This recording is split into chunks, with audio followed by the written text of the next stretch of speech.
राजस्थान के रेगिस्तान में रेत के टीलों के बीच एक कच्ची मिट्टी का घर था। उस घर में 100 साल का एक बूढ़ा अकेला रहता था। आज भी बूढ़ा गहरी नींद में सो रहा था। रात का सन्नाटा था। रात बहुत गहरी हो चुकी थी। अचानक दरवाजे पर दस्तक हुई। बूढ़ा चौंक कर उठ बैठा। उसकी आंख खुल गई। उसने खुद से कहा, इस वक्त मेरे घर पर कौन हो सकता है? यहाँ इस वीराने में तो आज तक कोई नहीं आया। लेकिन तभी दरवाजा और जोर जोर से बजने लगा। बूढ़ा बिस्तर से उठा, धीरे धीरे दरवाजे तक गया और जैसे ही उसने दरवाजा खोला, बाहर का मंजर देखकर दंग रह गया। सामने एक जवान खूबसूरत लड़की खड़ी थी। उसका नाम सीमा था। बूढ़े ने जैसे ही सीमा को देखा, उसे एक अजीब सी कशिश महसूस हुई। वह बस उसे देखता ही रह गया, अपनी नजरें हटा न सका। बूढ़े ने पूछा, तुम कौन हो और इस वक्त इस वीराने में क्या कर रही हो?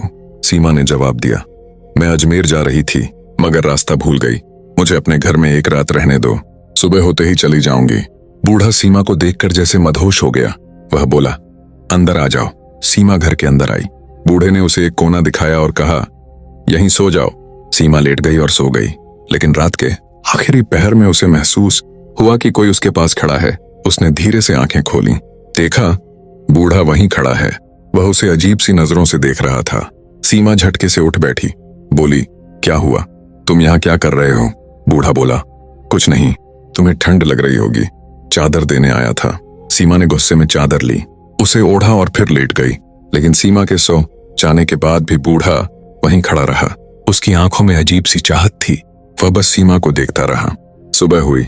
सीमा ने शुक्रिया अदा किया और घर से निकलने लगी। तभी बूढ़ा बोला, कहाँ जाओगी? तुम जवान लड़की हो, अजमेर तो यहाँ से बहुत दूर है। बूढ़ा करीब आया। उसने सीमा का हाथ पकड़ लिया, बोला, आज की रात रुक जाओ, बस एक रात की बात है। सीमा ने गुस्से से हाथ छुड़ाया और कहा, क्या मतलब? बूढ़ा बोला, फिर मैं तुम्हारे जाने का कोई इंतजाम कर दूंगा। उसकी आंखों में वही अजीब सी नजरें थीं, जैसे मन ही मन कोई चाल चल रहा हो। सीमा उसकी बातों में आ गई और ठहरने के लिए तैयार हो गई। बूढ़ा उसे देखता रहा, जैसे वह चाहता हो कि सीमा उसके पास आ जाए। रात हो चुकी थी। सीमा कोने में अपने बिस्तर पर लेट गई। बूढ़ा भी अपने बिस्तर पर लेट गया। जब रात का आखिरी पहर आया, सन्नाटा गहरा था। बूढ़ा चुपके से उठा, धीरे धीरे कदम बढ़ाता हुआ सीमा के पास पहुंचा। वह काफी देर तक उसे देखता रहा, फिर उसके पास बैठ गया। उसने नरमी से सीमा के माथे पर हाथ फेरना शुरू किया। अचानक सीमा की आंख खुली। वह हड़बड़ा कर उठ बैठी। क्या हुआ? तुम यहाँ क्या कर रहे हो? उसने गुस्से में पूछा। बूढ़ा उसकी आंखों में देखता रहा, जैसे किसी ख्वाब में खोया हो। फिर बोला, मैं तकिया देने आया था। तुम बिना सिरहाने लेटी हो, तुम्हारी गर्दन में दर्द हो जाएगा। ये लो तकिया। सीमा ने तकिया लिया, नाराजी से मुंह फेर लिया, बोली, जाओ यहाँ से। बूढ़ा वापस अपने बिस्तर पर लेट गया। रात को वह खुद से बातें करने लगा। सुबह ही सीमा चली जाएगी, आज मेरा आखिरी मौका न था। मगर वह भी चला गया। फिर बोला, नहीं, मैं उसे ऐसे ही नहीं जाने दूंगा। कोई ना कोई चाल चलनी होगी। मुझे कल किसी तरह उसे रोकना होगा। इन्हीं सोचों में डूबा बूढ़ा आखिरकार सो गया। सुबह हुई। सीमा उठी और बूढ़े के पास आई। उसने कहा, अगर मेरे जाने का बंदोबस्त हो गया हो तो मुझे रवाना कर दो। बताओ, क्या इंतजाम किया है? बूढ़ा उसे कुछ पल चाहत भरी नजरों से देखता रहा, फिर धीरे से बोला, नहीं, तुम आज यहां से नहीं जा सकती। बूढ़े की यह बात सुनकर सीमा हैरानी से उसे देखने लगी। उसने पूछा, क्यों? मैं क्यों नहीं जा सकती आज? बूढ़ा बोला, तुम्हें एक रात और रुकना होगा। सीमा ने हैरानी से उसकी ओर देखा और कहा, क्यों? क्या बात है? सब खैरियत तो है? मैं क्यों रुकूं? बूढ़े ने नरम आवाज में कहा, अभी तुम्हारे जाने का कोई इंतजाम नहीं हो पाया। उम्मीद है कल एक काफिला यहाँ से गुजरेगा और अजमेर की तरफ जाएगा। जब सीमा ने काफिला सुना तो उसे थोड़ा इत्मीनान हुआ। उसने सोचा, ठीक है, कल काफिले के साथ निकल जाऊंगी। आज की रात और यहीं रह लेती हूँ। बूढ़ा यह सुनकर मन ही मन बहुत खुश हुआ। अपने आप से कहा, एक रात और मिल गई। पूरा दिन बूढ़ा उसे दूर से बैठकर देखता रहा।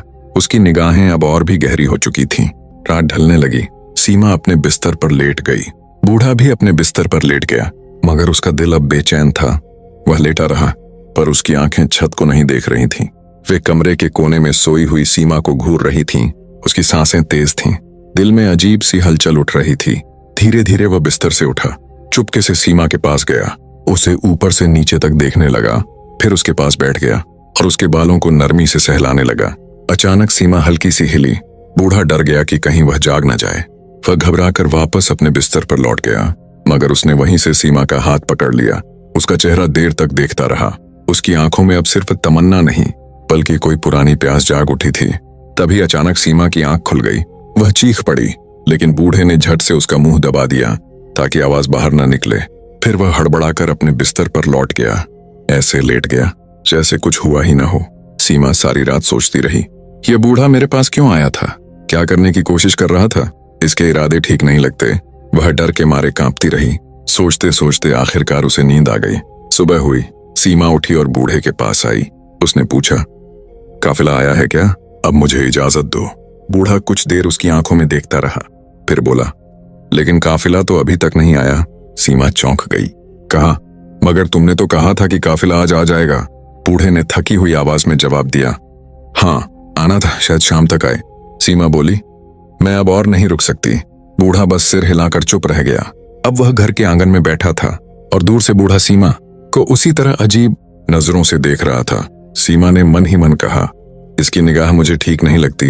हाँ, मुझे यहां से जल्द निकल जाना चाहिए। मैं जवान लड़की हूं और इसके दिल में न जाने क्या चल रहा है। उसने सोचा, यह रात को मेरे पास आया था, मुझे छूने की कोशिश कर रहा था। आज किसी भी हाल में रात नहीं रुकना चाहिए। शाम को काफिला आए या ना आए, मुझे निकल जाना है। बूढ़ा अब भी उसे दूर से देख रहा था, बिल्कुल वैसे जैसे कोई शिकारी अपने शिकार को देखता है। शाम हो चुकी थी। सीमा उसके पास आने ही वाली थी, लेकिन इससे पहले बूढ़ा खुद उसके पास आ गया। उसने कहा, देखो, लगता है काफिला अब सुबह तक ही आएगा। मैंने सोचा तुम्हें खुद बता दूं। उनके पास सामान बहुत होता है, इसलिए धीरे धीरे चलते हैं। आज की रात और रुक जाओ। सीमा को गुस्सा आ गया। उसने तेजी से कहा, मैं अब और नहीं रुक सकती। चाहे काफिला आए या ना आए, मैं अभी यहां से निकल रही हूं। मुझे अब और बर्दाश्त नहीं। बूढ़ा और करीब आया, बोला, थोड़ी ही देर में रात हो जाएगी। तुम जवान लड़की हो, इस रेगिस्तान में रात को कहां जाओगी? यहाँ जानवर भी घूमते हैं, अगर कोई नुकसान पहुंचा तो? उसके लहजे में फिक्र कम और चाल ज्यादा थी। सीमा को पूरा यकीन हो गया कि यह सब नई चाल है, मगर उसने सोच कर कहा, ठीक है, रुक जाते हैं। फिर सख्ती से बोली, लेकिन यह आखिरी रात है। कल सुबह चाहे काफिला आए या ना आए, मैं निकल जाऊंगी। बूढ़ा मुस्कुराया और बोला, ठीक है, लेकिन उसकी मुस्कान में कुछ और ही छिपा था। रात हो चुकी थी। सीमा अब पूरी तरह चौकस थी। वह एक कोने में लेटी रही, मगर उसकी आंखें खुली थीं। वह डर और शक में डूबी थी। धीमे स्वर में उसने खुद से कहा, उम्मीद है आज की रात जल्दी कट जाए। फिर बोली, हाँ, बस आंखें बंद करके ऐसे लेट जाओ जैसे सो चुकी हो। बूढ़ा अपने बिस्तर पर लेटा था, मगर उसकी एक आंख खुली थी।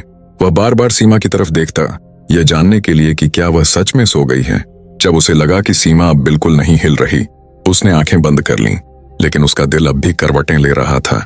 कुछ देर बाद जब उसे यकीन हो गया कि सीमा सो चुकी है, वह धीरे से उठा और उसकी तरफ चल पड़ा। काफी देर तक वह चुपचाप उसके पास खड़ा रहा, जैसे उसके होश हवास टटोल रहा हो।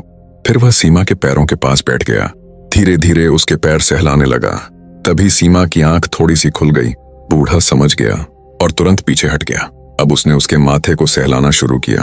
अचानक सीमा ने आंखें खोल दी। उसने घूर कर करवट ली और मुंह नीचा कर लिया। कुछ बोली नहीं, लेकिन उसके जिस्म की हरकत बता रही थी कि वह जाग चुकी है। बूढ़ा चुपचाप उठा, वापस अपने बिस्तर पर लेट गया। उसकी धड़कनों में अजीब सी घबराहट थी, मगर चेहरे पर कोई पछतावा नहीं था। सुबह हो चुकी थी। सीमा उठी और सीधे बूढ़े के पास गई। उसने तेज लहजे में पूछा, हाँ, आया क्या तुम्हारा काफिला, या अब कोई नया बहाना है? बूढ़ा कुछ देर चुप रहा, फिर बोला, काफिला तो नहीं आया। सीमा झल्ला उठी। मुझे तो पहले ही पता था कि कोई काफिला आने वाला नहीं। तुम मुझे किसी और मकसद के लिए यहाँ रोक रहे हो। मुझे सब समझ आ चुका है। अब मैं एक पल भी यहाँ नहीं रह सकती। चलो, मैं निकल रही हूँ। जैसे ही वह झोंपड़ी से बाहर जाने लगी, बूढ़ा अचानक उसके सामने आकर खड़ा हो गया। उसका रास्ता रोकते हुए बोला, तुम यहाँ से नहीं जा सकती। सीमा बोली, रास्ते से हट जाओ, वरना मैं जोर से चीखूंगी। बूढ़ा धीरे से बोला, तुम्हारी आवाज यहाँ सुनने वाला कोई नहीं है। सीमा गुस्से में चिल्लाई, तुम क्या चाहते हो? मुझे क्यों रोक रहे हो? तुम मेरे बाप की उम्र के हो। कोई तो शर्म करो, कोई तो लिहाज करो। बूढ़े ने गंभीर आवाज में कहा, जैसा तुम्हें दिख रहा है वैसा नहीं है। तुम जिस शख्स की तलाश में अजमेर जा रही हो, क्या पता वह यहीं कहीं हो? सीमा बोली, मुझे यहाँ एक पल भी नहीं रुकना। और तुम्हें यह कैसे मालूम कि मैं अजमेर में किसी को ढूंढने जा रही हूँ? बूढ़ा बोला, यह बात मैं अभी नहीं बता सकता, लेकिन अगर तुम आज की रात यहाँ रहती हो तो यह तुम्हारे हक में बेहतर होगा। सीमा चौंक गई। उसने मन ही मन सोचा, फिर वही चाल। ये बूढ़ा बार बार मुझे क्यों रोक रहा है? आखिर इसे क्या हो गया है? बूढ़ा बोला, मैंने कहा ना, बस एक रात और रह जाओ, कल सुबह तुम्हारे सारे सवालों का जवाब मिल जाएगा और शायद तुम्हें अजमेर जाने की भी जरूरत न रहे। सीमा अब उलझन में थी। वह हैरानी से अपने आप को देखने लगी। यह कैसे जानता है कि मैं किसे ढूंढ रही हूँ और क्या मेरा कोई मसला है? सीमा के जहन में सवालों का तूफान था, मगर अब उसे बूढ़े पर बिल्कुल भी भरोसा नहीं रहा। उसने बूढ़े को धक्का दिया और चौपड़ी से बाहर निकल गई। बूढ़ा उसके पीछे पीछे भागा और पुकारा, रुको, सब कुछ बर्बाद हो जाएगा अगर तुम चली गई तो। काफी दूर जाने के बाद सीमा थक कर एक जगह बैठ गई। उसका दम फूल रहा था, मगर दिल में अब भी डर और बेचैनी बनी हुई थी। अचानक पीछे से बूढ़ा हांफता हुआ उसके पास आ गया। उसकी सांसें तेज थीं, लेकिन लहजा अब भी राज से भरा हुआ था। मैं आखिरी बार तुमसे कह रहा हूं, उसने धीमे लेकिन यकीन भरे स्वर में कहा। वापस उस घर में रह जाओ तो शायद तुम्हें अजमेर जाने की जरूरत न पड़े। सीमा ने थके लेकिन सख्त अंदाज में पूछा, अगर कोई बात है तो साफ साफ क्यों नहीं बताते? बूढ़े ने गहरी सांस ली और कहा, वह बात मैं अभी नहीं बता सकता। अगर अभी कह दी तो सब कुछ बर्बाद हो जाएगा, मगर इतना बता सकता हूं कि तुम अपने शौहर को तलाशने निकली हो। सीमा यह सुनकर हक्का बक्का रह गई। उसकी सांस जैसे एक पल को थम गई। हाँ, मैं अपने शौहर को ढूंढ रही हूँ। वह काफी अरसे से लापता है। मैंने कई इलाकों में ढूंढा, अब अजमेर की तरफ जा रही हूँ। लेकिन तुम्हें यह सब कैसे मालूम? उसने चौंक कर पूछा।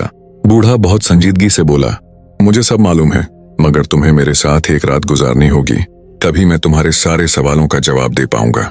सीमा यह अजीब शर्त सुनकर घबरा गई। उसने डर, शक और उलझन से बूढ़े की तरफ देखा। यह फिर कोई नई चाल है क्या? अब यह रात मेरे साथ क्या करने वाला है? वह मन ही मन सोचने लगी। बूढ़ा वहीं खड़ा रहा, बहुत गंभीर और ठहराव से भरा हुआ। उसकी आंखें अब भी सीमा पर जमी थीं।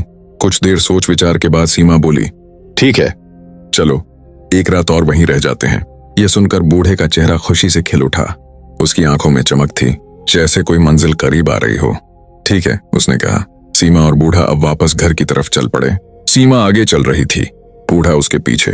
उसकी चाल में अब उतावलापन नहीं था, बल्कि ठहराव था, मगर निगाहों में वही पुरानी हलचल अब भी थी। वह मन ही मन सोच रहा था, आज की रात कितनी मुश्किल से आई है और इस रात को मैं यूं ही नहीं जाने दूंगा। रात हो गई। सीमा, जो अब बहुत होशियार हो चुकी थी, अपने बिस्तर पर लेटी रही, लेकिन उसकी आंखें खुली थीं। वह जाग रही थी, धीमे स्वर में खुद से बातें कर रही थी और हर आहट पर चौकस थी। बूढ़ा अपने बिस्तर से उसे देखता रहा। जब रात का आखिरी पहर आया और उसे लगा कि अब नींद का असर हो रहा है, वह धीरे से उठा और सीमा के पास जाकर बैठ गया। वह उसे प्यार भरी नजरों से देखता रहा, फिर उसका हाथ पकड़कर अपने सीने से लगा लिया। सीमा ने झटके से हाथ छुड़ाया और गुस्से में मुंह फेर लिया। बूढ़ा चुपचाप उठा और फिर अपने बिस्तर पर लेट गया। उसकी आंखों में कोई पछतावा नहीं था, बस एक इंतजार था जो अब अपने अंजाम के करीब था। सुबह की पहली किरण चौपड़ी की मिट्टी भरी दीवारों से छनकर अंदर आई। सीमा पहले से जाग रही थी। उसके चेहरे पर नींद नहीं, बल्कि बेचैनी और डर साफ दिख रहा था। इस बार उसने बिना कुछ कहे, बिना बूढ़े से पूछे, वहां से निकलने की ठानी। जैसे ही वह झोंपड़ी से बाहर जाने लगी, उसकी नजर एक कोने में बैठे शख्स पर पड़ी। वहां एक नौजवान बैठा था, खूबसूरत, रोशन चेहरा, साफ सुथरे कपड़े पहने हुए, मगर उसका चेहरा दूसरी तरफ था। सीमा हैरान रह गई। वह उसके पास गई और पूछा, तुम कौन हो? नौजवान ने धीरे से अपना चेहरा उसकी तरफ घुमाया। सीमा उसे देखकर हक्का बक्का रह गई, जैसे उसके पैरों तले जमीन खिसक गई हो। वह जोर जोर से चिल्लाने लगी, क्या यह तो मेरा शौहर नितिन है। वह दौड़कर उस नौजवान से लिपट गई। उसकी आंखें आंसुओं से भर गईं। उसके लिए यह पल किसी जादू से कम न था। सीमा बोली, तुम यहाँ कैसे आ गए? क्या मैं कोई ख्वाब देख रही हूँ? नितिन ने उसे गले से लगाए रखा और धीरे से कहा, नहीं, ये ख्वाब नहीं, हकीकत है। मैं वापस आ गया हूँ। सीमा की खुशी की कोई इंतहा न रही। बरसों से जिसे ढूंढ रही थी, आज वही उसके सामने था। लेकिन तुम कहाँ थे? सीमा ने पूछा। और तुम इस बूढ़े के घर में कैसे पहुंचे? वह आदमी तो मुझे बिल्कुल ठीक नहीं लगा। क्या तुम उसे जानते हो? नितिन ने उसकी आंखों में देखा। अब उसकी आंखों में राज नहीं, बल्कि राहत थी। उसने कहा, पहले बूढ़े को बुलाकर लाओ, देखो वह कहाँ है। सीमा ने झोंपड़ी के हर कोने में ढूंढा, मगर बूढ़ा कहीं नहीं था। वह वापस आकर बोली, वह तो कहीं नहीं है, लगता है जैसे गायब हो गया हो। कहाँ चला गया वह? नितिन ने गहरी सांस ली और कहा, वह कहाँ गया यह तो अब तुम्हें खुद ही समझ आ जाएगा, लेकिन उससे पहले क्या तुम नहीं जानना चाहोगे कि मैं इतने साल कहाँ था? उसने ठहर कर पूछा। सीमा ने एक साथ कहा, हाँ बताओ, कहाँ थे तुम? अब कहानी का सबसे बड़ा राज सामने आने वाला था। नितिन ने कहना शुरू किया, एक दिन मैं घर से बाहर बाजार की तरफ निकला था। रास्ते में मुझे एक बूढ़ा आदमी और एक बहुत हसीन लड़की मिली। बूढ़ा एक साधु जैसा लग रहा था और लड़की बहुत जवान और दिलकश। मैंने उनसे मजाक किया। उस लड़की से कहा, तुमने इस बूढ़े से शादी क्यों की? तुम्हें तो किसी जवान के साथ होना चाहिए। मगर वह लड़की शायद कोई इल्म जानती थी, उसमें कोई राज भरी कुदरत थी। उसने मेरी तरफ देखा, कुछ पढ़ा और मुझ पर फूंक मारी। एक पल में मैं उसी बूढ़े जैसा हो गया। उसकी शक्ल मेरी हो गई। फिर उसने कहा, यह तेरी सजा है, अब तू सारी उम्र इसी हाल में रहेगा। सीमा अब पत्थराई आंखों से सुन रही थी। उसकी सांसें थम चुकी थीं, लेकिन नितिन आगे बोला। उसने एक उम्मीद भी दी। कहा, अगर तेरे अपने जिनसे तू मोहब्बत करता है तुझे ढूंढते हुए इस वीराने तक पहुंचे और तेरे साथ वक्त गुजारे बिना तेरी असलियत जाने, तब तू अपनी असली शक्ल में वापस आ सकेगा। और हाँ, एक और शर्त थी, तू खुद अपनी पहचान नहीं बता सकता। सीमा थर थर कांप रही थी। उसने कांपती आवाज में पूछा, तो क्या तुम वही बूढ़े थे? नितिन ने सिर हिलाकर कहा, हाँ, मैं ही वह बूढ़ा था। नितिन की बात सुनते ही सीमा जैसे जड़ हो गई। उसकी आंखों में आंसू भर आए, मगर इन आंसुओं में अब अफसोस था, शर्मिंदगी थी। वह भागकर फिर से उसके गले से लिपट गई। बोली, मुझे माफ कर दो, मैं तुम्हें पहचान ही नहीं सकी। नितिन ने उसके सर पर हाथ फेरते हुए कहा, इसमें तुम्हारा कोई कसूर नहीं। तुम जानती ही नहीं थी कि मैं तुम्हारा शौहर हूं। तुम्हारा दिल सच्चा था, नियत पाक थी, और उसी सच्चाई ने मेरी सजा को तोड़ दिया। अब दोनों ने फिर से एक नई जिंदगी शुरू की, मगर इस बार उनके बीच न कोई राज था, न कोई फासला। अब सिर्फ भरोसा था, वफा थी और एक ऐसा रिश्ता जो सजा से भी गुजरकर और भी मजबूत हो चुका था। मोहब्बत अगर सच्ची हो तो वह हर आजमाइश, हर वक्त और हर फासले को पार कर वापस लौट आती है। अगर मोहब्बत में धोखा आ जाए तो वह सजा बन जाती है, लेकिन सब्र, वफा और खुलूस के साथ वही मोहब्बत एक दिन इनाम बन जाती है। इंसान की बाहरी सूरत कुछ भी हो, असल पहचान उसके दिल की सच्चाई और नियत की पाकीज़गी से होती है।